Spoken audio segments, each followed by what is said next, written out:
Question C. Using the information obtained in parts A and B, sketch the graphs of y equals x squared minus 3x plus 4 and y equals x plus 16 on the same set of axes. Well, we've worked out the intersection points. One of them is a straight line, so that should be easy enough to do. So we'll probably just have to use a little bit of thought as we're sketching the quadratic. So we've got 6, 22. Let's put that up there somewhere. And we had -2, 14. So maybe about there.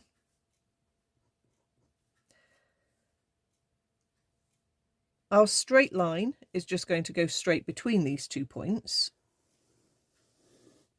And we can label that as the intercept of 16. So there's our line, that's fine. Our quadratic is going to be a U shape, and it's going to pass through these 2 points. And we also know the y-intercept is a +4. So there's quite a lot of things we do know. The only thing we've got to be careful of as we draw our U is, are we going to make it go down through the axis and back up, or are we going to make it miss the axis, not go down that low, or does it in fact touch it? Well, if we go back to what we had from question A, we'd worked out that the quadratic equation x squared minus kx plus 4 had no real roots when k was in between -4 and 4.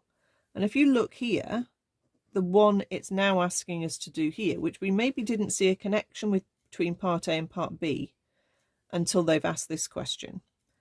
This number here, this -3, is the minus k.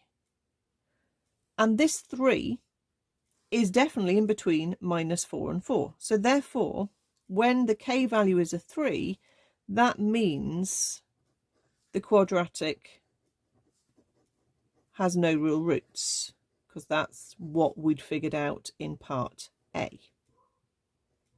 Okay.